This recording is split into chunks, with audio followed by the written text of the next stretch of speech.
Bonjour à tous. Merci donc d'être venus ce matin pour ce troisième petit déjeuner de l'INKEA.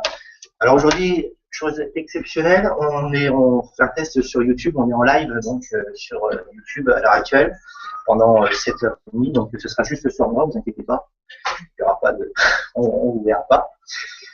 Donc ce matin, toujours pareil dans ces petits déjeuners, dans ce troisième petit déjeuner ici. Nous allons faire du pratique aujourd'hui encore, avec trois outils Google, fort connus par les gens qui pratiquent le SEO, donc le référencement naturel, Google Trends, donc Google Tendance en français, Google Analytics, l'analyse de trafic, et puis enfin Google Webmaster Tool, qui lui va être un peu plus dans le côté on va analyser un peu les positions et l'état de santé de votre site au sein de Google. Donc voilà. Alors, petite introduction. Pourquoi des macarons? Une petite blague geek, parce que je préfère les macarons aux cookies, tout simplement. Voilà. C'est tout. Petit démarrage. Ça part bien. D'accord, merci. Non, mais là, j'arrête. Ben, parce que oui, pourquoi les cookies? Parce que là, effectivement, on va mettre en place, surtout Webmaster Tool et Analytics, des systèmes un peu de tracking, et donc ça marche souvent avec le principe des cookies. Voilà. Donc, nous allons donc démarrer tout de suite avec Trends. Trends, donc, qui lui a été mis en place en 2006. Et il faut savoir qu'il s'appelait avant Google Insights. Alors peut-être vous avez entendu parler de ce produit Google à l'époque, et maintenant ça s'appelle Google Trends. En septembre 2013, on a eu enfin une plateforme française, alors qu'avant c'était une plateforme plutôt américaine, donc avec des tendances françaises, au lieu d'avoir tout le temps des acteurs ou des produits américains. Voilà. Donc ça c'est sympa. Qu'est-ce que apporte Google Trends? On va identifier les tendances de recherche au sein de Google. On va pouvoir observer les moments les plus porteurs. On va pouvoir géolocaliser la demande effective sur Google et on va pouvoir détecter des nouveaux mots-clés qui arrivent, qui sont en train de monter. On va passer maintenant à la chose pratique. Qu'est-ce que c'est que le Trends? Juste avant, qui connaît Google Trends ou qui a utilisé Google Trends ou Insight?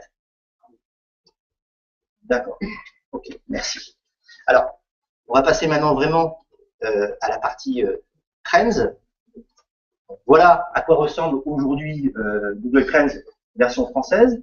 Donc, on peut voir il y a différentes tendances. Hein. Là, on a personnalisé photopolitique, Cahuzac, c'est normal. Les musiciens, les Daft Punk. On va avoir aussi une tendance de recherche globale. On va avoir donc des scènes de thématiques. Hein. En top recherche ici, on peut voir c'est Luis Enrique, Irina Shayk, Booba, le Rubik's Cube et le film d'hier soir qui est passé sur, je crois, Arte ou La 5 d'Almodovar. Donc, mais bon, c'est bien, mais moi je veux savoir vraiment ce qui se passe à l'heure actuelle par rapport à mon milieu, à mon secteur d'activité, à ma marque, à ma notoriété. Par exemple, on va faire une chose de simple. Je vais prendre l'exemple de Nike. Voilà.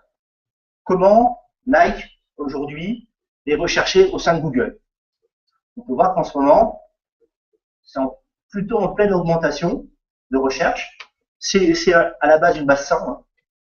Une base 100, on peut voir qu'ils sont vraiment en train de monter par rapport à 2005, puisque là, nous étions en 2005. Là, nous sommes en 2013.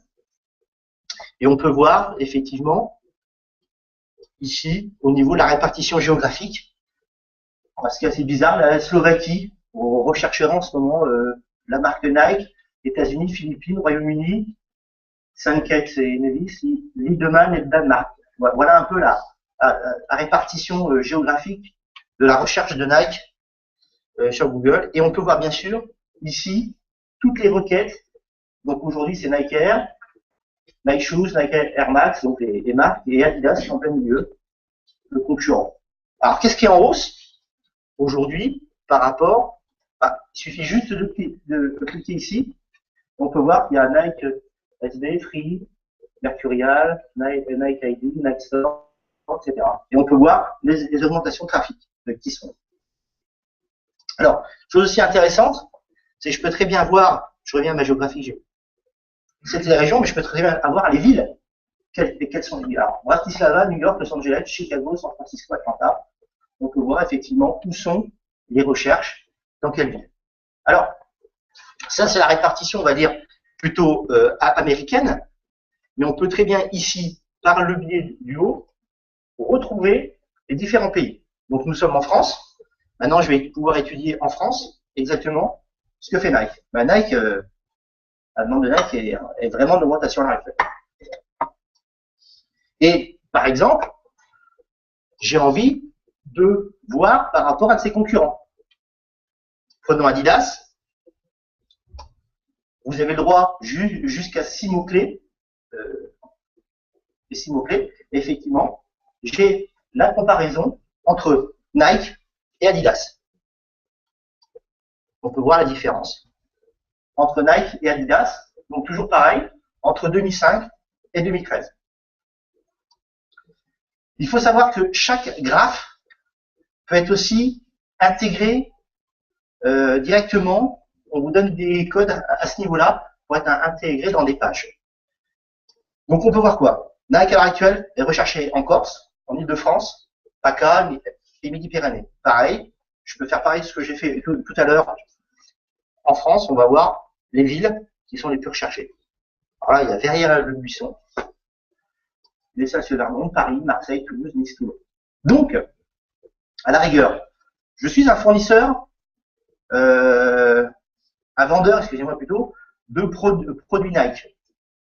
Et ben, je sais que si je travaille bien mon référencement avec Nike Paris ou Nike Marseille, je vais pouvoir à la rigueur, puisqu'il y a une grosse tendance de recherche sur Marseille, si j'arrive à les géolocaliser un peu plus sur Marseille, je vais pouvoir avoir plus de trafic que quelqu'un qui est à, par exemple, je sais pas moi, là, peut-être à Lyon ou peut-être sur côté de Bordeaux, ou chose là.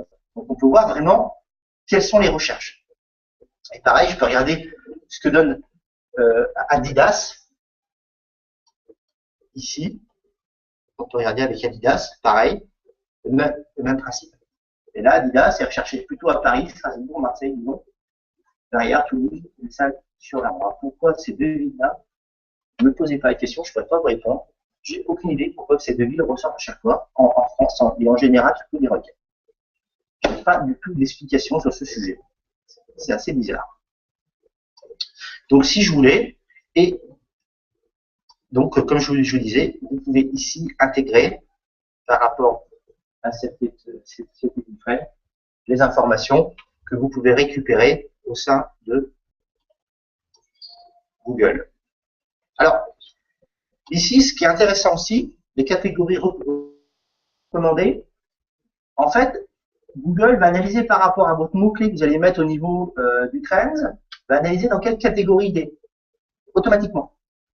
Imaginons que je tape une marque X ou Y, il va arriver à peu près à me retrouver dans quelle catégorie je suis. Si c'est par exemple d'actualité, d'alimentation, l'IMO ou l'automobile. On va faire le test, hein, vous allez voir. Je ne vais pas cliquer, je vais retirer, je vais faire Renault.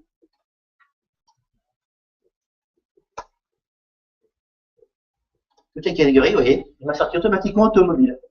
Il sait que Renault égale automobile.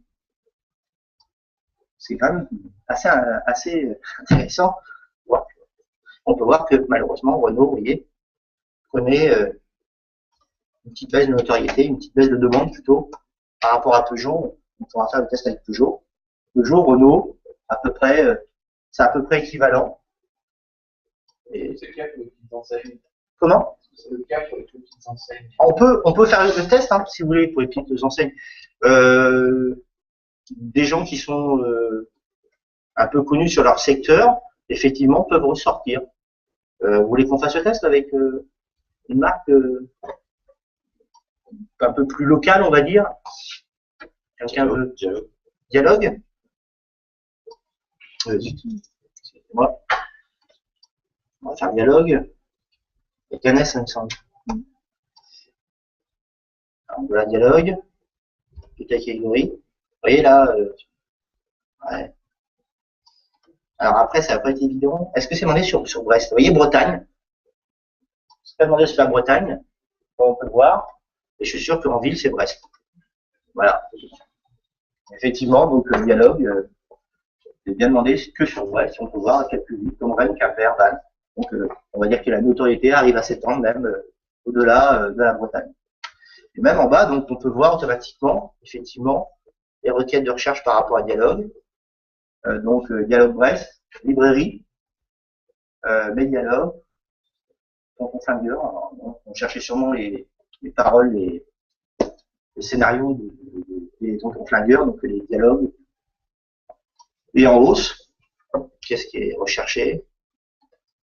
Alors ben voilà, c'est Audiard, hein, par rapport au dialogue, Audiard hyper connu, anglais, les films, enfin, et librairie Brest, hein, qui a un record. Hein. Donc le dialogue est bien recherché sur Internet. Et il y a une assez forte requête. Alors, si vraiment la marque n'est pas connue ou le mot-clé n'est pas cherché, vous n'aurez rien. C'est-à-dire que si vraiment vous avez très très peu de requêtes, vous verrez rien, clairement. Bon, donc voilà un peu l'élément, prise en main facile. Alors là, par contre, il n'y a rien à installer. La prise en main est assez facile, comme vous avez pu voir. Je tape d'abord un premier mot-clé, et après, je peux en ajouter directement et ajouter un terme ici. Est-ce que c'est clair? Question? Oui. Alors, c'est ce que je disais tout à l'heure, c'est une base 100. Ils sont partis en fait sur une base 100. C'est l'unité. Donc, on peut voir quand même. Alors, c'est pas calculé en pourcentage, c'est une base qu'ils ont fait. Mais par contre, on peut très bien avoir une base 100 ici, si vous avez une remontée. Ça peut arriver. C'est-à-dire qu'en fait, ils se basent vraiment sur la recherche pure et dure. Si votre mot-clé ou votre marque, à un moment donné, est plus cherchée qu'avant, la base 100 va être remise à niveau, en fait. Mais on peut voir quand même vraiment les éléments les indicateurs sont assez fiables en termes de recherche. Non. Ah non. Par contre, non. Vous n'aurez pas de chiffres style. Alors, on va pouvoir les voir dans le Webmaster Tool, par contre, les chiffres, si vous voulez les voir au niveau des impressions. C'est ce que j'appelle de l'affichage. Ça, par contre, on va pouvoir le voir. Mais ici, ça sera seulement une base, une tendance. Une tendance de recherche. Est-ce que ça va changer un peu les chiffres ou valeurs jamais? J'ai pas d'infos. Je pense. Je vois pas comment faire. Le total des impressions des affiches par rapport à une marque, combien de fois est requêtée une marque. Par contre, il y a d'autres outils qui permettent à peu près d'extrapoler. Mais ça sera sur des outils de référencement et ça sera basé sur des outils externes style j'ai perdu le nom non, ça sera par contre peut-être plus par rapport à AdWords à l'outil d'AdWords qui permet de voir effectivement la volumétrie de recherche d'un mot-clé. Et c'est la volumétrie, quoi. C'est pas est-ce que mon mot-clé est cherché ou pas en ce moment, on sait pas, c'est une volumétrie. 1 million, 10 000, 1000, voilà, c'est ce que ça va donner. Et là, au moins, ça vous donne au moins, est-ce que je me trompe de mots-clés ou pas? Parce que ça, c'est intéressant à voir aussi. Parce que dans un référencement, si effectivement, vous extrapolez et vous dites, ah, mais c'est ce mot-clé, il faut que je me positionne, et au final, vous voyez que la tendance est en train de tomber, et à contrario, le mot-clé, vous avez complètement oublié, il est plutôt là vous avez fait malheureusement une erreur. C'est pour ça que le trade vous permet de bien choisir le bon mot-clé au bon moment et pouvoir travailler dessus. Et pas vous tromper au bout de 6-8 mois, vous dire mais pourquoi j'ai peu de trafic ou pas de trafic alors que je suis bien positionné? Oui, parce qu'en fait, le problème, c'est que votre mot-clé n'est pas recherché. Tout simplement. Voilà. Donc, on va passer, maintenant, on a vu un peu le fait de rechercher le bon mot-clé et la bonne tendance de son mot-clé. On va passer à l'autre partie qui est Google Analytics. Mais là, par contre, je vais vous faire un peu un historique un peu de tout ce qui est l'analyse de fréquentation sur Internet. Au départ, en fait, on se servait de hit. Alors, entre 96 et 98 à peu près, on s'est servi de ça. C'est-à-dire qu'en fait, on calculait le nombre d'objets qui étaient sur une page en disant, voilà, l'internaute télécharge 10 objets, ça fait 10 hits. Donc, multiplié par le nombre de pages, on pouvait facilement monter à quelques milliers, ou quelques dizaines de milliers, ou centaines de milliers de hits par mois, en fonction des pages vues, puisque chaque objet, chaque image, chaque pixel était considéré comme un hit. Problème, c'est quoi les hits? C'est pas ça qui nous fait marcher, c'est plutôt le visiteur, l'humain. C'est lui qui va vous contacter, c'est lui qui va acheter vos produits. Donc ce système de hit en plus était très très vite, on va dire, corrompu, car il suffisait simplement de rajouter des petits pixels en bas de sa page, blanc ou le même fond, et on pouvait générer comme ça du hit. En final, on a un peu arrêté la course un peu qui fait plus de hits. On est passé un peu plus au logiciel serveur, qui sont AWStat par exemple. Je vous parlais de Pickwick en bien pas. Donc AWStat, et grosso modo et d'autres termes, hein, se trouvent en basique en fait sur les serveurs. Problème aussi de ce système, c'est plus du 8, effectivement. Par contre, il va intégrer dans son analyse tout ce qui vient sur votre site internet. Donc, moteur de recherche, crawler de moteur de recherche et humain. Bah oui, mais pareil, moteur de recherche, c'est pas eux qui vous font vivre, hein. C'est les humains qui vous font vivre. Grosso modo, si vous avez un système comme AWStat d'office sur votre site, vous retirez à peu près, allez, entre 30, 40 à 50% de trafic. Et vous avez à peu près le chiffre que va vous donner vraiment Analytics, voire Executive. Pickwick un peu plus jeune, et une installation carrément sur votre serveur va prendre carrément de la ressource serveur, mais par contre est plus juste et plus fiable. Clairement. Le Pickwick est beaucoup plus fiable. Et enfin, on est arrivé au système de tracker, donc Ziti ou @internet aujourd'hui, qui sont vraiment des outils. On va copier-coller un code dans sa page.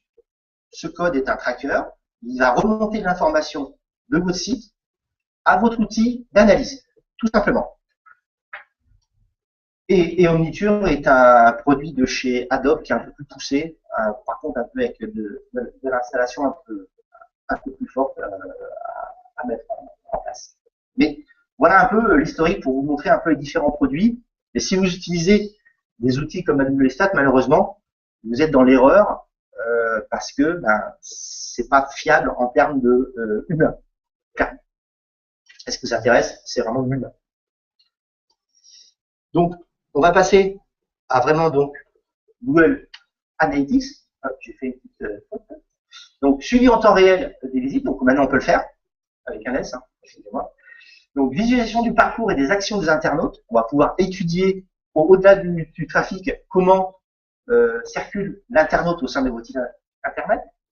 On va donc contrôler les tendances de fréquentation de votre site. On va pouvoir analyser, grâce en juin 2013, est mis en place, on est passé en Google Universal. On va pouvoir maintenant avoir une remontée sur les centres d'intérêt de nos visiteurs et sexe et âge. Et enfin, on va pouvoir optimiser le site internet grâce à des indicateurs de performance. La vitesse de votre site est importante. Il faut que votre site soit performant. Il va pouvoir nous donner ces fameux indicateurs. Alors, passons dans le vif du sujet. Allons voir du côté Analytics. Donc là, j'ai pris un cas, un de mes sites. Hein. Je n'ai pas pris un. Alors, tout d'abord, je crée un compte Gmail ou un compte qui soit affilié à Google. Je vais m'inscrire et voilà un peu le code de suivi qu'on va nous donner ici. Voilà, ce que je vais installer, c'est ça, exactement. C'est ce bout de code de script que je vais installer partout dans mes pages.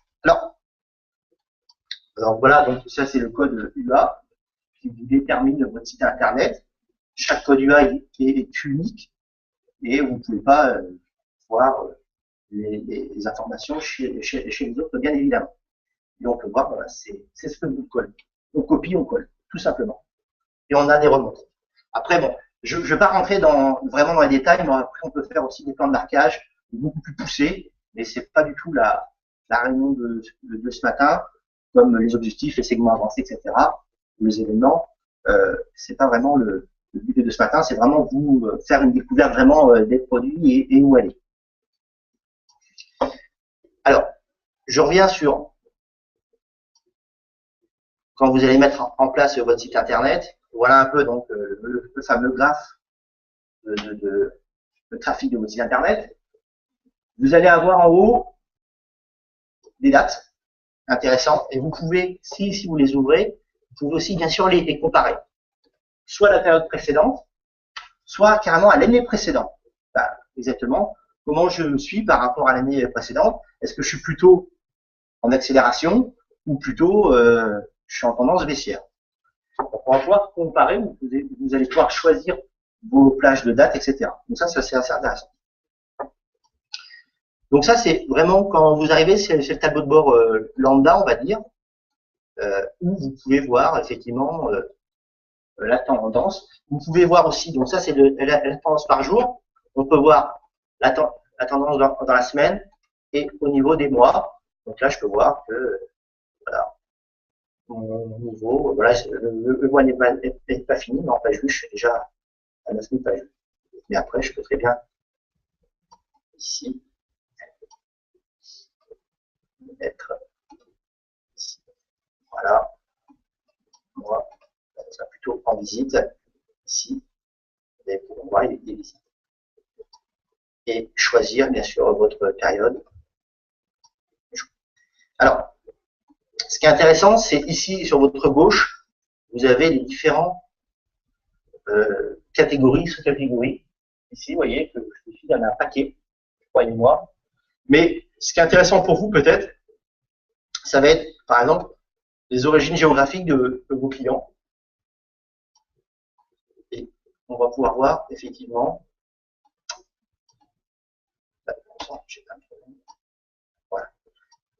On peut voir, c'est la France. Et si je rentre en détail, j'ai bien sûr les régions.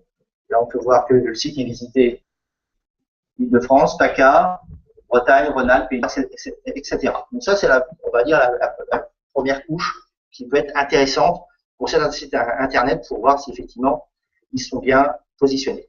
Dans acquisition tout le trafic, vous allez pouvoir voir ici, par contre, d'où viennent vos internautes. Google, direct, voilà, Facebook, Twitter, Bing, Yahoo, etc., Google+, SFR, on va pouvoir analyser, on va dire, quel est le pourcentage pris par les différents acteurs qui vous envoient du trafic sur votre site internet, et puis le fameux taux de rebond.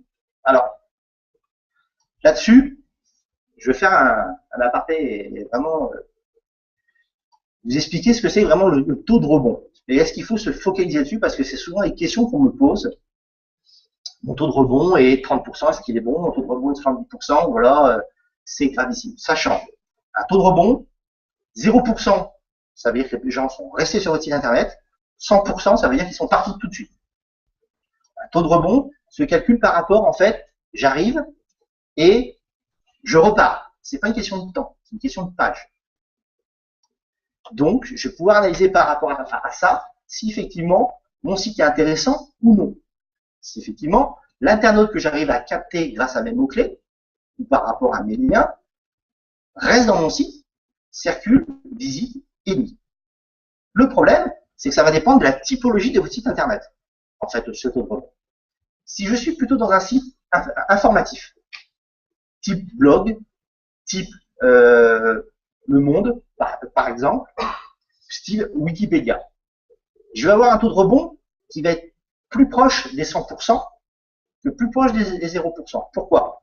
Vous le faites, vous tapez votre requête, Google vous donne Wikipédia, vous allez dessus, qu'est-ce que vous faites? Vous lisez votre information et vous repartez tout de suite.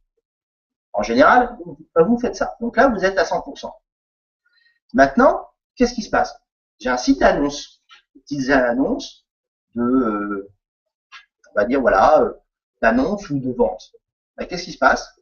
Je rentre dans le site, par contre, je vais avoir des pages qui vont m'annoncer que j'ai d'autres produits. Donc, qu'est-ce que je vais faire?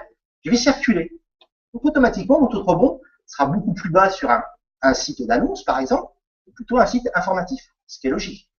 Vous allez plus rechercher des petites annonces et voir s'il y a peut-être des annonces similaires à votre recherche. Donc, effectivement, le taux de rebond sur un site d'annonce, on va dire, est plutôt aux alentours de 30-45%, et plutôt un site informatif est plutôt autour de 60-65%, ce qui est logique. Mais il faut pas s'alarmer parce que son taux de rebond est énorme.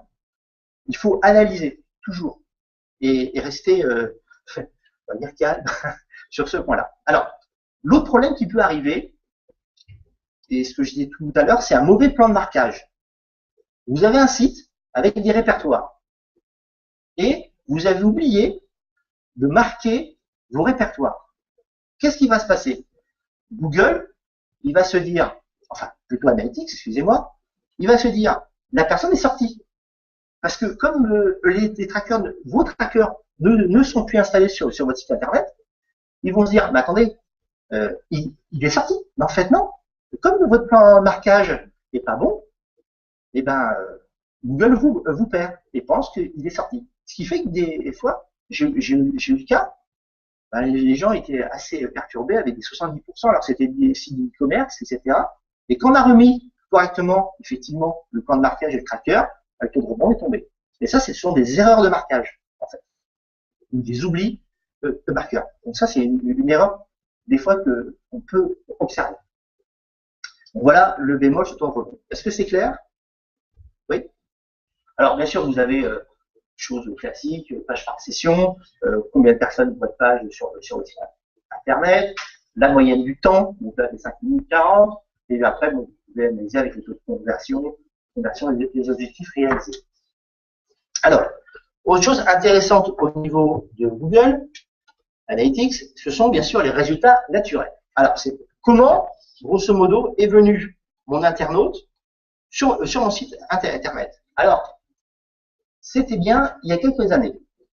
Mais là, depuis 2 ans, Google, on va dire, nous embête un peu, le moteur de recherche, parce que nous avons cette partie qui s'appelle Not Provided. Et vous allez voir sur votre Google Analytics. Et Not Provided, c'est quoi? Google ne transfère plus les mots-clés que l'internaute clique par rapport à sa requête et qui vient sur votre site internet. Du fait qu'il est passé en serveur sécurisé, en HTTPS, depuis donc maintenant 3 ans, si mes souvenirs sont bons, Google ne transfère plus. Alors, il y a même Yahoo et Bing qui ont signalé ça il y a quelques mois en disant qu'eux aussi allaient faire pareil. C'est-à-dire qu'en fait, ils ne transféreront plus les mots-clés. Donc, vous voyez, aujourd'hui, ça représente 86% des mots-clés, je sais plus. Je sais plus. Par contre, je vais pouvoir vous donner la solution pour les trouver dans l'outil juste après. Et ça, c'est malheureusement, là, vous ne pouvez plus analyser à partir d'Analytics un peu comment sont mis vos internautes. Alors, vous allez pouvoir déterminer à peu près une tendance, grosso modo, avec les autres mots-clés venant des autres moteurs de recherche, mais c'est pas fiable. C'est pas vraiment fiable. Et comme si je fais une comparaison par rapport à l'année dernière, vous allez voir, le chiffre a explosé encore cette année. Il devrait passer presque même à 100% dans les mois et années à venir. Ce qui est très très embêtant pour les référenceurs et même pour vous, pour savoir, mais est-ce que les gens viennent bien partir des bons mots-clés. Voilà la deuxième étape. Vous avez bien sûr toute la partie qui est intéressante, toutes les pages. Vous allez dans comportement et toutes les pages. Et là, vous allez pouvoir analyser aussi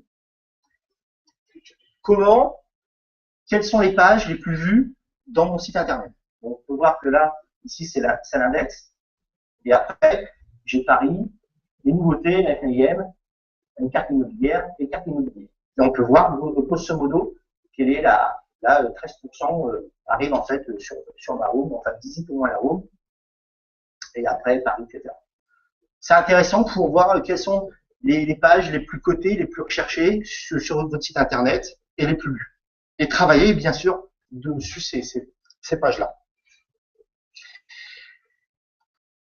Troisièmement, qui peut être aussi très intéressant pour vous, c'est ici, attendez, je remonte, voilà, dans audience, flux d'utilisateurs, c'est très très intéressant aussi. Un petit peu de temps à charger. Voilà. Quelle est l'interaction de mes utilisateurs dans mon site internet? Qu'est-ce qu'ils font? Là, ici, j'ai pris pays territoire, mais je peux très bien prendre, imaginons, sur le support, je peux changer, ou carrément un territoire, si c'est les Bretons ou les Parisiens, qu'est-ce qu'ils font dans mon site internet et comment se déplacent-ils.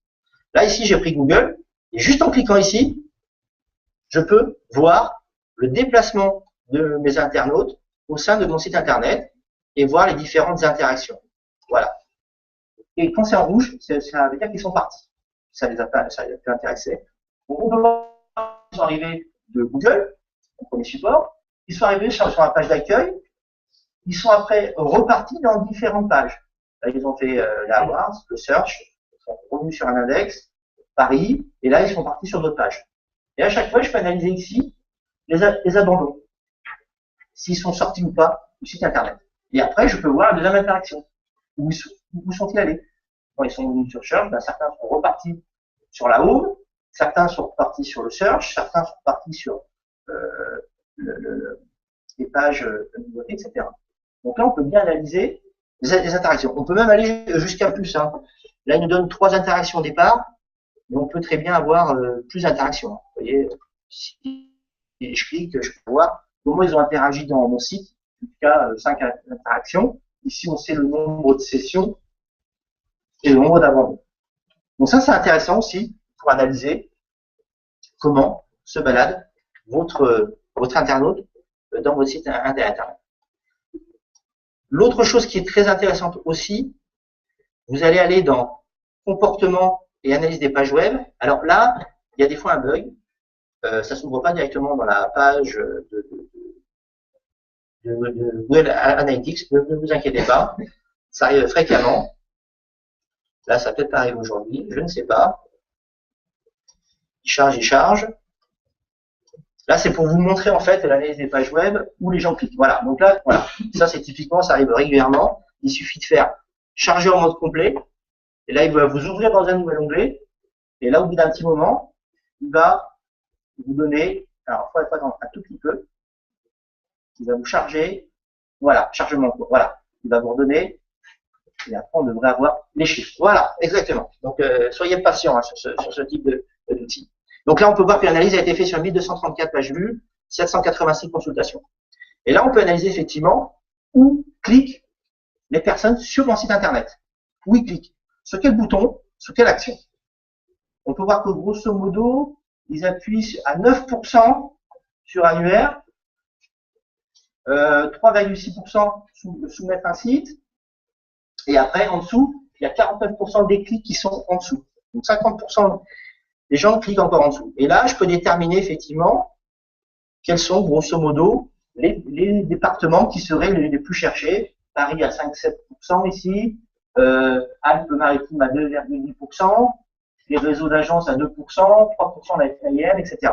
Donc là, je peux déterminer sur mon site internet, grâce à Google, où mes internautes cliquent et quels sont les intérêts. Et puis là, vous voyez, par rapport à des logos aussi, je peux analyser. Et, chose aussi intéressante, c'est que je peux analyser aussi par rapport à ce qu'on appelle un peu les zones chaudes. Donc, il suffit juste de cliquer sur afficher les couleurs. Et là, effectivement, par rapport au pourcentage de clics qu'il y a eu sur le site internet, les zones chaudes, bah, c'est clair, c'est la carte qui est là, vous voyez, là c'est pas cliqué, c'est bleu. Puis, vous voyez, les zones un peu plus vertes, bleues, le signifient. Donc, qu'est-ce que je ferai à la rigueur? Bah, tout ce qui est zone chaude, ça veut dire que c'est recherché. Donc, à la rigueur, bah, je les mettrai un peu plus en haut. Et puis, si c'est un peu des zones froides où c'est pas recherché, à ce moment-là, peut-être déplacer des boutons ou des thématiques qui sont pas recherchées. Autant que les gens cliquent tout de suite, s'ils veulent chercher et qu'ils ne prennent pas du temps à chercher dans votre site internet, des éléments un peu plus, on va dire, forts en tendance, qui sont un peu trop bas et qui ne cliquent pas parce qu'ils ne l'ont pas vu. Alors qu'en fait, c'est recherché à chercher. Donc, n'hésitez pas par rapport à ces analyses de remonter peut-être certains éléments au niveau de la ligne de flottaison de votre site internet pour que l'internaute recherche plus vite et clique plus vite et ne parte pas. Et enfin, vous avez une chose aussi intéressante, c'est par rapport à la taille du navigateur. Et là, on peut voir, grosso modo, qu'est-ce qui est vu et qu'est-ce qui est coupé par rapport aux tailles du navigateur. Vous voyez, là, par exemple, vous voyez, je peux voir que un internaute en général, au niveau de la ligne de flottaison, on peut le voir, puisque là, la ligne de flottaison est là. Grosso modo, cette partie-là est beaucoup moins. Oui.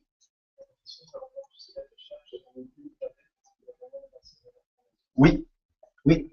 Alors, j'allais y venir après. Intéressant aujourd'hui, puisque on est plus dans des parties de responsive design, c'est-à-dire d'adaptation des sites aux différentes tailles d'écran quand vous êtes en mobilité. Donc, effectivement, vous avez une analyse qui est faite dans audience mobile, ici, et vue d'ensemble. Et là, effectivement, je vois quelle est ma part de recherche par rapport aux tablettes et par rapport aux mobiles. Je peux analyser comme ça si effectivement mes internautes qui viennent sur mon site internet repartent vite en version mobile ou en version tablette. Là, effectivement, j'ai un petit problème parce que je suis à 59% taux de rebond, alors que mon taux de rebond moyen est plutôt autour de 46 et je suis plutôt à 54 sur la tablette. Donc, ça veut dire que peut-être que mon site n'est pas trop adapté aux tablettes et aux mobiles, puisque le taux de rebond moyen est de 46. Et en général, on sait que sur tablette et mobile, enfin sur tablette surtout, les gens visitent plus en fait, ils sont plus locaux, plus tranquilles chez eux, ils sont en mode je suis dans mon canapé, je cherche tranquille. Donc là, j'ai un petit souci parce que vous voyez, là, j'ai 6 pages vues sur un desktop et j'ai 2,64 en mobile. Là, en tablette, j'ai carrément la moitié. Donc là, j'aurais effectivement, en analysant, un problème par rapport à mon site internet.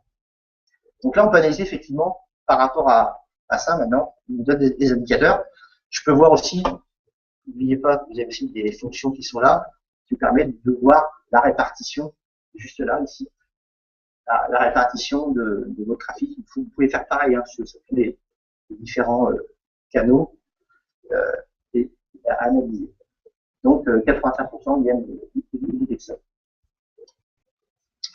Est-ce qu'on peut comparer par rapport à l'activité ou au secteur concurrentiel? Non, vous n'aurez pas d'informations en général qui vous permet de savoir par rapport malheureusement, il y en a beaucoup qui aimeraient comme vous, avoir des informations sur la concurrence, comment je me situe par rapport à la concurrence. Et généralement, ils ne donnent pas de...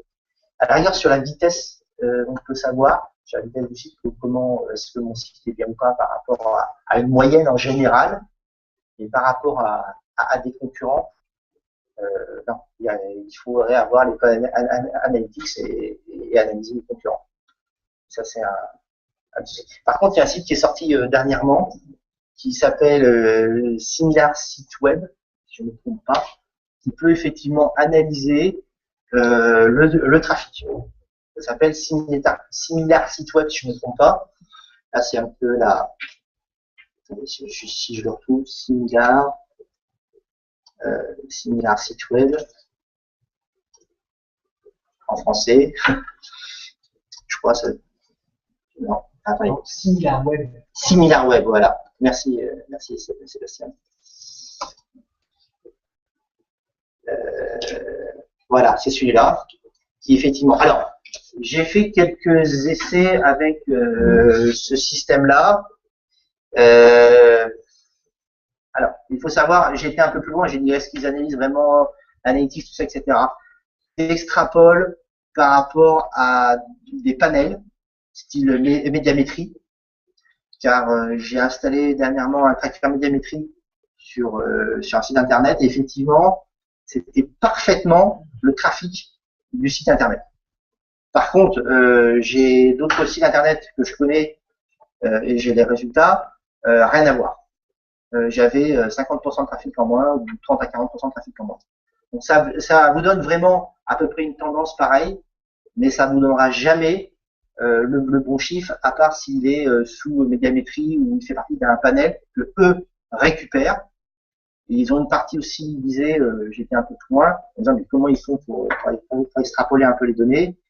Et ils utilisent aussi sûrement la partie un peu RTB, donc et ils extrapolent par rapport à ça.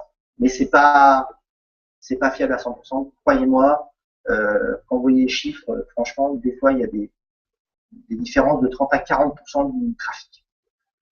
Et après, ils extrapolent aussi si on rentre, par exemple, dans un site, si vous avez un site, je sais pas, quelqu'un veut me donner un nom de domaine? Oui, non? Finistère immobilier. Comment? Finistère immobilier. D'accord. Finistère immobilier.com. Ça s'accroche tout? D'accord.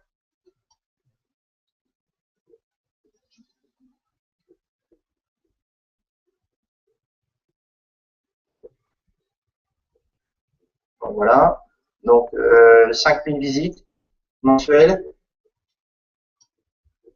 Et là, il vous donne un peu les différentes sources, excusez-moi. Donc, vous auriez 36% de direct, donc grosse notoriété, 21% de liens, 42% à partir de Google ou moteur, 0,50 social, donc Facebook, Twitter, rien en mail et rien en pub.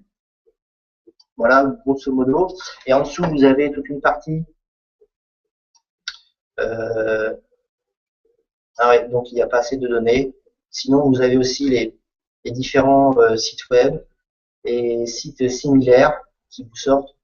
Et là, ici, on aurait aussi une partie qui vous aurait plus ceux qui vous apportent plus de trafic, moins, etc. Et en dessous, vous avez aussi tous vos concurrents. Donc voilà. Mais pareil, je vous dis, méfiez-vous des chiffres. Comme Alexa.com, je sais pas si vous connaissez aussi, pareil, c'est une toolbar en fait qui est américaine. C'est pas utilisé en France. Ça peut que vous donner à peu près une tendance, mais absolument pas du tout une fiabilité des résultats d'analyse de fréquentation, etc. Alors, puisque c'est une toolbar qui est surtout utilisée aux États-Unis. Et je crois que même ils utilisent, je crois, Alexa, une partie, il me semble, ce que j'avais pu voir. Et là, on peut ajouter aussi avec le compétiteur un concurrent pour analyser et comparer.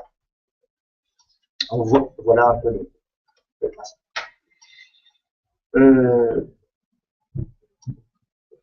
Donc voilà un peu dans Analytics. Je finirai par deux points assez intéressants. En fonction des actions que vous avez au fil du temps, il est possible, et ça c'est assez intéressant, de mettre des annotations, de créer des annotations toutes simples et assez rapides par rapport à là. Ici, là, vous cliquez, et par rapport à des dates, je peux créer une annotation, et ça me permet effectivement, là, j'ai eu un problème serveur hier, par exemple, j'ai mis que le 19 mai 2014, j'ai eu un problème serveur et j'ai eu une chute de trafic. Donc, dans un an ou dans 2 ans, vous ne vous rappellerez pas que le 19 mai 2014, j'ai eu un problème de serveur, vous direz, mais pourquoi j'ai chuté ce jour-là? Ça nous permet effectivement de pouvoir annoter aux différentes pointes ou pourquoi, par exemple, je suis passé au journal télévisé ou j'ai eu un article de presse, je vais pouvoir le mettre et voir effectivement, ah oui, quand j'ai eu un article de presse, effectivement, j'ai eu une pointe pour analyser parce que l'année d'après ou 2 ans après, quand vous voulez analyser, si vous avez brut de coffrage, je vais dire, j'ai fait un super truc alors qu'en fait, vous avez juste eu un communiqué de presse ou une info, une actualité qui est passée. Au final, ça va un peu tronquer votre analyse 1 an ou 6 mois ou 2 ans plus tard. Donc c'est pour ça, profitez-en, il vous offre cette opportunité d'annoter votre résultat au niveau de l'analyse, faites-le. Est-ce que vous avez des questions sur Analytics? C'est clair? Alors, vous avez aussi, je vous montre aussi une petite astuce. Vous pouvez donner la main sur des personnes que vous connaissez sur votre compte Analytics. Je vous conseille de le donner sur la 3e sur la vue ici, en gestion des utilisateurs. Il suffit de rajouter ici un compte Gmail ou un compte, on va dire par rapport à Google, reconnu sur Google que vous avez déjà utilisé. Et là, vous ajoutez simplement. Et la personne pourra lire et voir votre analyse, vos statistiques. Si vous le donnez un peu plus haut, il aura un peu plus la main, il pourra ajouter des choses. Et vous pouvez donner des degrés au niveau de l'administration de votre compte.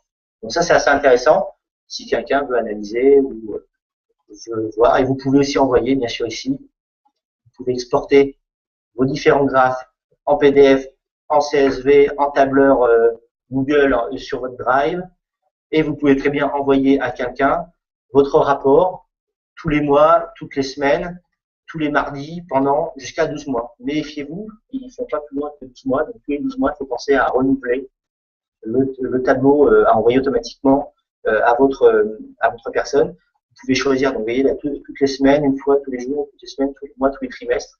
Vous avez tout un choix de paramétrage et d'envoi automatique. Là, vous n'avez rien à faire. Ça vous prend exactement la page que vous avez définie et ça l'envoie tous les mois en PDF. Enfin, vous pouvez choisir, excusez-moi. Vous pouvez choisir ici PDF, Excel, CSV, etc. Donc ça, c'est aussi intéressant pour éviter que vous-même vous le fassiez en exportant et après en pigeon comme ça envoie régulièrement. Voilà les petites astuces qui permettent un peu de vous améliorer des fois votre temps et votre activité. Des questions? Donc, je vais passer à la dernière partie, qui est donc le fameux Google Webmaster Tool. Les gens utilisent, ils connaissent, vous connaissez, vous utilisez? D'accord. Alors, le Webmaster Tool est arrivé, lui, par contre, en 2005, et vraiment est plus dans la communauté des référenceurs, parce que là, aujourd'hui, il me donne des informations, comme je disais tout à l'heure, que je vous pourrais, sur la note de providing. Alors, il vous permet de recevoir des messages ou des avertissements au sujet donc de la santé de votre site web. Au cas où, si vous avez fait une petite bêtise avec Google, si vous avez voulu jouer et vous avez perdu avec Google, Google vous enverra un petit message sympathique dans Webmaster Tool et pas dans votre boîte mail, mais dans Webmaster Tool en vous disant attention, vous avez voulu jouer, vous avez perdu. Et si vous ne rectifiez pas votre site il n'apparaîtra plus dans Google. Donc là, c'est quand c'est un problème manuel. Achat de liens, par exemple, vous avez fait de l'achat de liens, c'est interdit par Google, en référencement naturel, hein, je ne parle pas de AdWords, hein, évidemment. Vous pouvez acheter du AdWords parce que c'est leur business. Hein. On est bien d'accord. Mais en référencement naturel, il est interdit, selon les guidelines de Google, d'acheter du lien pour créer de la popularité. Donc là, vous pouvez recevoir un gentil message d'une personne, hein, c'est la Search Quality Haters de Dublin, qui vous fait un petit mail automatique, plus ou moins automatique, ou alors vous avez pris un gentil concurrent, a trouvé que votre site était un petit peu spammy, et a fait un spam au report, et vous en disant attention, ce site-là, je trouve un peu spam, effectivement, il était spammy, et là, vous avez pris un petit avertissement par Google. Donc ça, c'est surtout des problèmes manuels. Au niveau des filtres, des problèmes de filtres algorithmiques, chez le cas, ils ne vous envoient rien du tout. C'est-à-dire que si vous passez dans un filtre type panda pingouin, c'est-à-dire panda contenu mauvaise qualité ou pingouin mauvais lien de qualité, ils vous envoient rien. C'est à vous de déterminer sur quel filtre vous êtes tombé. Alors, j'ai eu le cas il y a quelques semaines de ça. C'est très impressionnant. Il faut arriver à analyser et après à désavouer les liens, par exemple. J'ai eu le cas et le site est reparti le temps d'analyser un mois après. J'ai eu un appel entrant, mon site s'est cassé la tronche, je ne le trouve plus sur Google, pourquoi, comment, temps d'analyser, j'ai désavoué le lien, une semaine et demie après, le site est reparti. Et ça fait très très peur, hein, parce que la courbe a fait ça. Et là, vous dites, pensez que ça va redémarrer, hein, surtout quand vous êtes un pure player. Alors, ça vous permet aussi de savoir combien de pages sont indexées par Google et connaître l'état d'indexation. Alors, il y avait une commande qui existait dans Google qui permettait de faire site de points, votre nom de domaine. La commande est un peu obsolète aujourd'hui. Webmaster Tool vous donne vraiment plus un indicateur fiable de l'indexation de votre site internet. Combien de liens pointent sur votre site? Ça, c'est intéressant aussi d'analyser les sites, les domaines qui vous pointent sur vous, et en même temps les mauvais domaines qui peuvent pointer sur vous à cause des filtres type pingouin, qui peuvent être mauvais et qui peuvent vous créer on va dire malheureusement un renvoi de Google.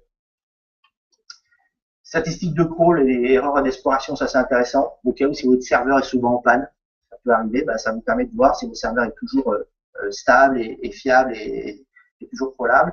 Les erreurs d'exploration, c'est-à-dire que des pages que vous allez supprimer et malheureusement que ces pages, ça fait de la 404, on arrive sur une page vide ou mal faite en 404, ce qui fait que votre internaute est complètement paumé.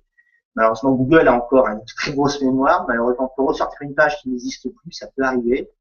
Et ça crée une mauvaise expérience utilisateur. Et ça, Google va vous le dire avec des erreurs d'exploration de type 404, 403 et 505. Alors, ça permet aussi de recueillir donc, des informations détaillées sur les mots-clés associés à votre site ainsi que votre position dans les résultats de recherche. Ça, c'est le plus intéressant. C'est qui permet un peu d'avoir le fameux non-providing, un peu, on va pouvoir analyser comment votre site est un peu plus positionné, comment il est vu au sein de Google. Et enfin, vous pouvez soumettre votre sitemap à Google, c'est-à-dire le sitemap est un fichier standardisé pour les moteurs de recherche qui permet en fait de donner à manger entre guillemets à Google dans le sens voilà mes pages, elles sont là, ma structure est comme ci comme ça. Au lieu que tes crawlers s'amusent à se balader, je vais te donner carrément tout le plan de mon site en XML et comme ça je vais pouvoir mieux faire indexer mon site internet et plus rapidement. Donc ça c'est intéressant. Non, tout est gratuit. Hein. Ce que je vous ai montré depuis le début, tout est gratuit. C'est tout. Alors, passons dans le vif du sujet. Donc, outils webmaster. Donc voilà. Alors, par contre là, par rapport à Analytics aussi, il faut que vous, on va dire que vous déclariez propriétaire de votre compte Google Webmaster Tool. 4 moyens. 4 moyens.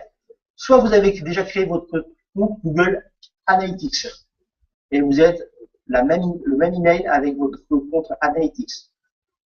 Là, à ce moment-là, effectivement, il va dire OK, ça va demander si effectivement le compte mail et les comptes Analytics est bien accordé. OK, vous avez la propriété.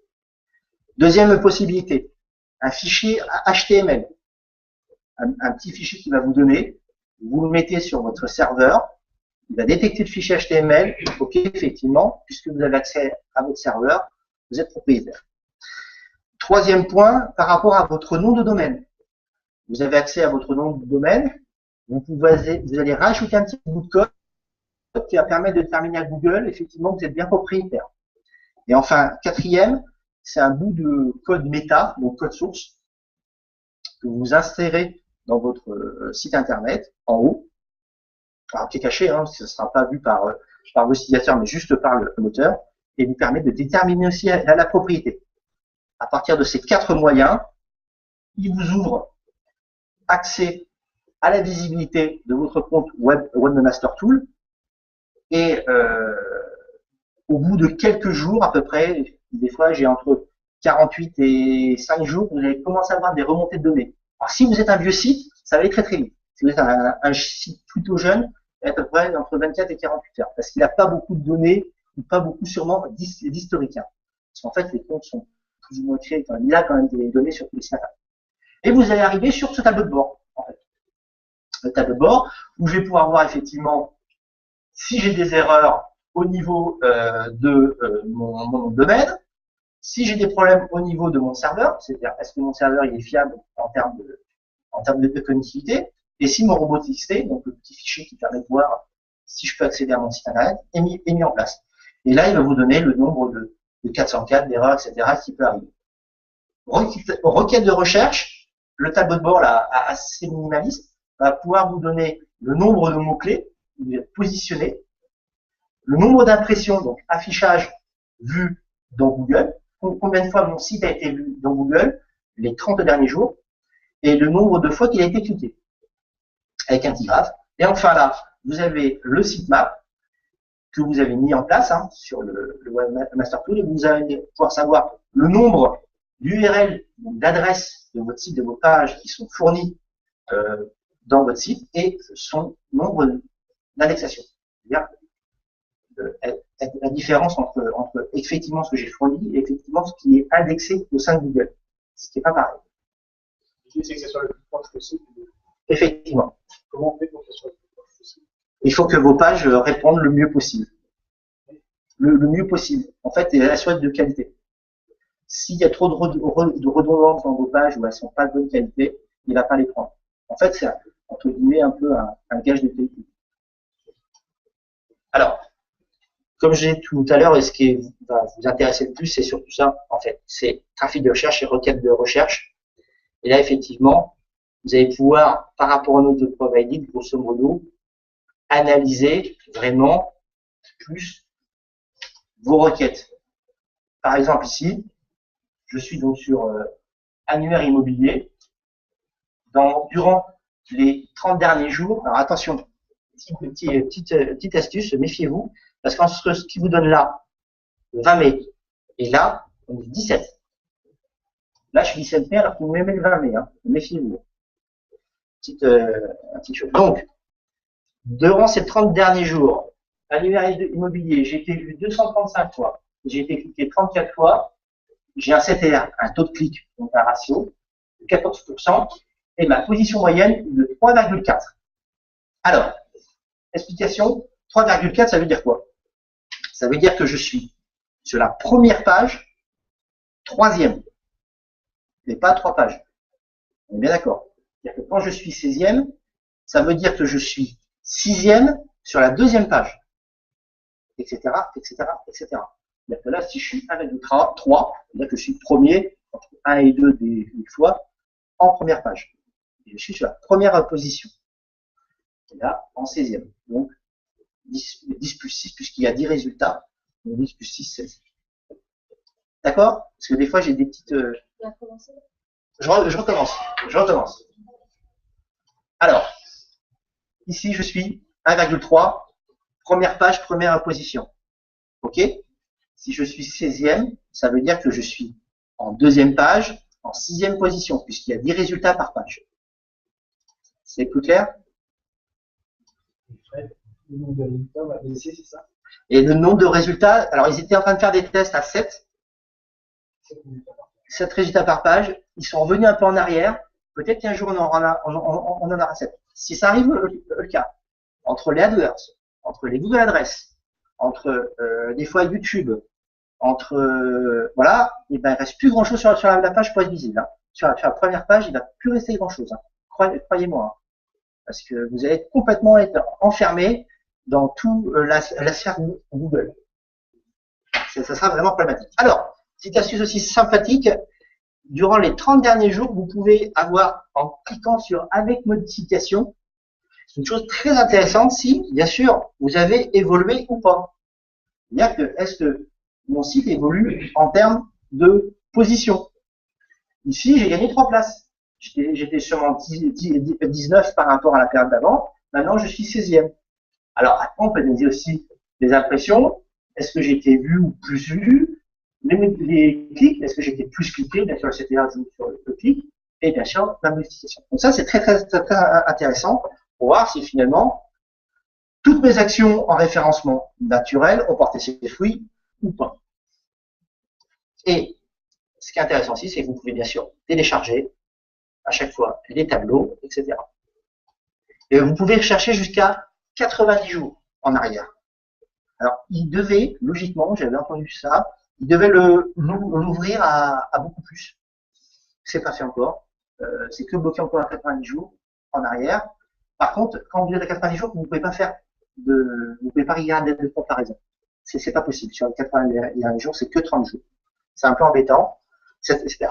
Alors, quand vous travaillez sur beaucoup de mots-clés, imaginons, vous avez une petite astuce qui s'appelle filtre, qui est là, et qui vous permet effectivement de choisir un mot-clé. Imaginons, là je suis dans le milieu IMO, je veux que avoir mes requêtes IMO, est-ce que j'ai avancé ou pas? J'applique, et là effectivement sur 2000, voilà, j'ai 1353 qui ont le mot-clé immobilier. Voilà. Ça me permet d'étudier les différents mots-clés en les filtrant, parce que évidemment, 3000 mots-clés analysés, je ne vous dis pas, vous n'avez pas un peu de temps. Mais là, au moins, ça vous permet d'analyser et de filtrer correctement vos mots-clés. Alors, toujours trafic de recherche aussi intéressant, vous avez le lien vers votre site. Je vais pouvoir déterminer ma popularité entre guillemets, qui me référence et comment il me référence. Ça, c'est intéressant. C'est-à-dire, si je fais plus, je vais voir que j'ai 6070 liens, mais par contre, ils sont seulement sur 39 noms de domaine, ici. voyez ici, j'ai 39 domaines. Et là, ici, je vais pouvoir déterminer comment il me lit. C'est-à-dire que là, ici, exactement, j'ai 3 pages qui ont été référencées. Donc, j'ai ma O, j'ai ma page VAR et j'ai ma page Saône-et-Loire. Je vais pouvoir déterminer comme ça comment je suis. Et vous voyez, là, sur la home, il me lit à 5033 liens. Ce qui est assez important. Donc, voilà un peu toutes les différents noms de domaines où je suis référencé. Par contre aussi, vous pouvez bien sûr les télécharger et analyser après toutes vos pages. Alors, lien interne, ça vous permet de voir si votre maillage interne est bon ou pas. Dans le sens, c'est est-ce que toutes mes pages sont liées à mon site internet. Donc ça, c'est assez intéressant aussi, de voir si vous n'avez pas abandonné des pages ou des pages qui auraient peu de liens ou qui renvoient peu de liens dans le site internet. Ça, c'est aussi intéressant. Action manuelle, ça vous permet de voir effectivement si vous avez un gentil message ou pas de la part de Google. État d'indexation, là, ça vous permet effectivement, comme je disais tout à l'heure, la fameuse commande site de points, nom de domaine, ne répondront pas très bien on va dire, à la requête, là, aujourd'hui, avec dans le tool. Au moins, on peut voir un peu mieux et un peu plus précisément, si effectivement, mon site est bien indexé ou pas. Alors, si vous voyez un jour ça, cette courbe-là, faire ça, là, il y aura un gros problème. Clairement, ça veut dire que là, vous êtes en période de désindexation totale. Si ça fait ça, c'est pas bon. Si, bon, il y a à peu près une petite variante. Ça dépend. Ça, c'est une mise à jour qui a été faite parce que avant, ils n'étaient pas vraiment pile poil sur les chiffres. Il y a une mise à jour qui a été faite début d'année qui a intéressant, index Google, mots-clés de contenu. Ça, c'est très intéressant. Là, Google, en fait, analyse au sein de votre site internet toute la sémantique de mots-clés de votre site. C'est-à-dire que, est-ce qu'effectivement, je suis positionné sur la sémantique qui se rapporte à mon site internet? Je peux voir, effectivement, c'est un annuaire agence immobilière, agence, avec les variantes immobilière, vente, maison, appartement. Si là, j'avais des mots qui étaient un peu style charcuterie, boucherie, là, je me poserais des questions. Parce que je suis pas du tout dans la sémantique que je veux être. Et au final, et à la fin, vous en avez d'autres. Hein. Donc ça vous permet vraiment de déterminer en même temps l'importance, c'est-à-dire les occurrences. Les occurrences de vos différents mots-clés. Enfin, ce qui est intéressant aussi, statistiques sur l'exploration. Ça, c'est important. C'est un petit peu technique, par contre. Mais là, ça vous donne comment Google circule dans votre site, grosso modo, tous les jours ou tous les mois, et qu'est-ce qu'il va chercher. Et là, il vous donne après des moyennes. Ça, c'est le nombre de pages explorées par jour. Ça, c'est des kilooctets par jour par rapport à vos pages. Et là, ici, c'est votre temps de téléchargement. Ça c'est aussi très important. Ça serait, grosso modo, pour moi, le dernier graphique le plus important, ça serait celui-là. Pourquoi? Si Google a du mal à venir en termes de vitesse, il crawl moins. C'est-à-dire qu'il va baisser son temps de crawl et ses pages crawlées. Ce qui veut dire que si vous faites une mise à jour régulière et qui ne vient plus, toutes vos pages que vous mettez en place, elles ne seront pas indexées. Elles ne seront pas indexées, pas positionnées. Parce que votre serveur il répond pas, vous avez des temps de téléchargement hyper hauts, et plus vous avez de temps de téléchargement hyper haut, moins il prend de kilooctets et moins de pages. Et là, vous allez voir votre courbe d'indexation qui va faire comme ça. Donc, regardez bien ce graphique-là, parce que si vous avez grosso modo des pointes assez importantes au niveau serveur, parce que vous avez un trafic qui est assez qui marche, on va dire, et si votre serveur ne répond pas derrière, ça peut être hyper problématique pour votre site internet. Donc, à surveiller. Alors, le fameux sitemap, comme on parlait tout à l'heure, en fait, il suffit juste de le déclarer ici, dans Exploration sitemap, ajouter ou tester un sitemap, vous cliquez, vous indiquez l'adresse exacte de votre sitemap, alors si ça peut être un PHP, un XML, comme on veut, et vous l'envoyez, il va être mis là, et au bout d'un moment, vous allez avoir une date de traitement, et combien vous avez envoyé de pages, et combien il y en a dans l'index au fil final. Donc là, c'est à cet endroit que vous pouvez tester votre sitemap.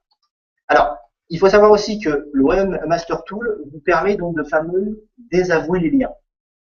C'est-à-dire que quand vous avez des liens qui sont pas bons à cause du filtre pingouin, il y a une petite URL qui va être disallo, tous / disallo, et qui vous permet effectivement d'envoyer un fichier TXT ou Excel, et avec les domaines qui vous ont pointés, qui sont mauvais pour vous, et comme ça Google va les retirer, et alors vous avez fait une action, et logiquement, vous devrez repartir correctement après.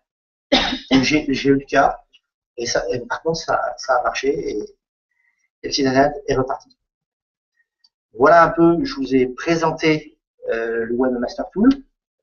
Vous avez des questions sur cet outil? Alors, je vous ai pas montré, j'ai oublié juste une petite chose, c'est que vous avez aussi les pages les plus populaires. Dans requête de recherche, intéressant aussi, vous avez toutes vos pages qui sont les plus cliquées, les plus vues par rapport à ça. C'est la différence entre Analytics qui va vous donner plutôt un trafic et là qui va vous donner plutôt des positions et des impressions.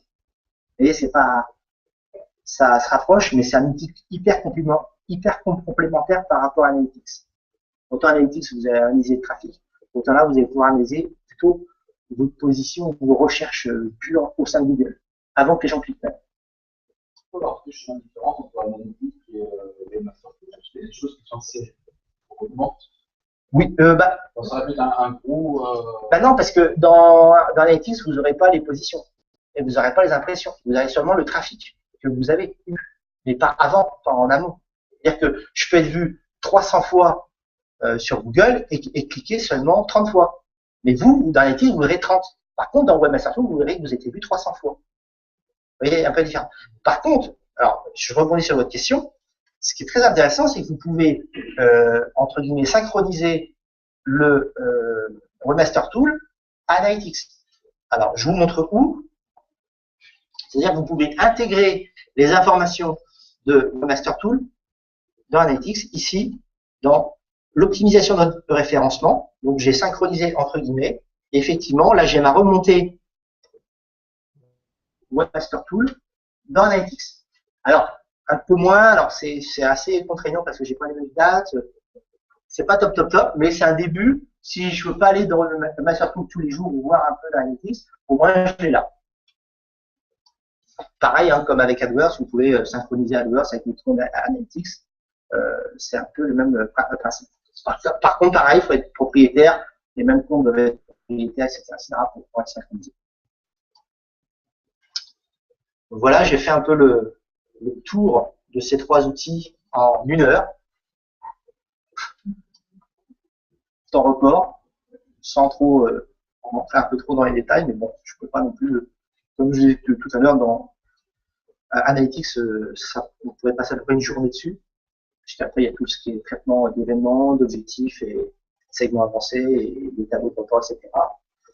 Juste pour Analytics, pour finir, vous avez des rapports qui sont directement tout faits sur le web, vous pouvez intégrer, qui sont sectorisés dans le style réseaux sociaux, référencement, e-commerce. Vous pouvez les intégrer directement, c'est des tableaux qui sont préchargés et ça vous crée des tableaux tout faits en fait.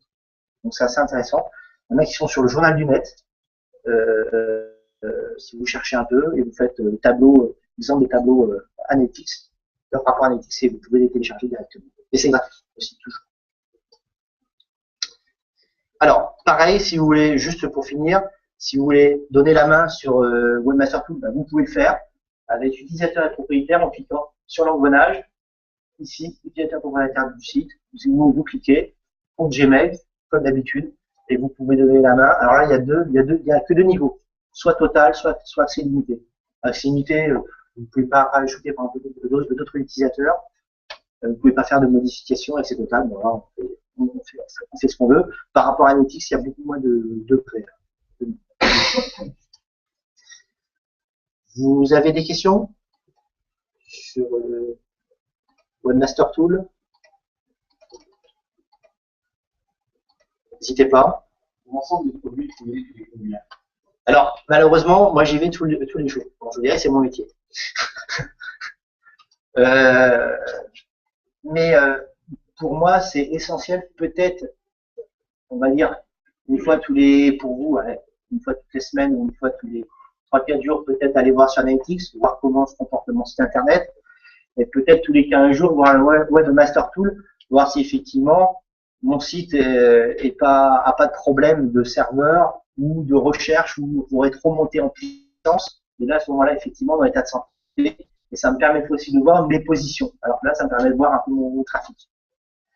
Donc, régulièrement, je vous conseille quand même d'y aller. Et là, le trends serait plutôt, on va dire, régulièrement pour effectivement, peut-être une fois tous les mois ou tous les trimestres, vérifier si les mots-clés que j'ai pris pour faire une action de référencement sont toujours utilisés ou sont toujours dans les tendances de recherche, ou est-ce qu'il y a des nouveaux mots-clés qui sont en ce moment en train de monter, il faut que je me positionne dessus. Voilà à peu près, je pense, pour un professionnel, mais moi je le fais tous les jours, hein, et sur plusieurs comptes, hein, évidemment. Mais régulièrement, n'hésitez pas à aller voir, au moins pour voir si votre site va bien ou pas. De toute façon, après, vous voyez soit par rapport à vos ventes, soit par rapport au contact. Mais si vous avez travaillé sur des règles de référencement, là, on peut voir, tous les 3-4 jours, on peut voir à peu près peut-être des évolutions de position. Ce qui est assez intéressant. D'autres questions? Oui?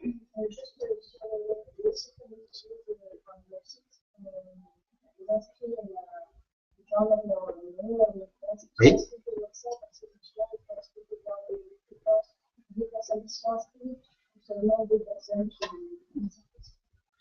Oui, effectivement, c'est ce que je vous expliquais tout à l'heure. On pourrait installer des événements en fonction des pages vues par les inscrits et non pas par rapport aux non-inscrits, qui permettrait effectivement de segmenter, ou alors segmenter votre site par une partie non inscrits ou inscrits. Ça vous permettrait de voir effectivement si vos inscrits sont présents sur la partie, on va dire, cachée pour eux et les autres. Donc, vous pourrez les déterminer soit par rapport à des objectifs, soit par rapport à des segments avancés, mais il faudrait faire un petit peu de plan de marquage un peu plus poussé. Donc, il suffirait de rajouter quelques codes dans votre tracker. D'autres questions? Juste 2 points pour conclure et pour vous libérer. Premier point qui rejoint un petit peu le référencement. Le 3 juin à la CCI de Brest, il y a une petite conférence sur le point BZH. C'est l'extension de la Bretagne. Pour certains d'entre vous, ça peut être réellement intéressant d'aller à cette conférence. Je pense notamment à Modéven, Kéros. Il va y avoir des noms de domaines génériques, imaginons résidence, vacances, .bzh ou des banques.bzh à récupérer. Je pense que c'est vraiment intéressant d'aller voir s'il faut avoir une stratégie ou pas sur cette extension qui est le .bzh. C'est le 3 juin à 18h à la CCI de Brest. On parlera aussi référencement et puis l'aspect juridique aussi pour voir si vous pouvez avoir cette extension ou pas. Et dernier point, comme la billetterie va ouvrir tout à l'heure, on a monté dans le cadre de la West Web Valley le West Web Festival. Donc si vous n'en avez pas entendu parler, l'idée pendant le festival des charrues, on organise le jeudi et le vendredi, donc le 17 et 18 juillet,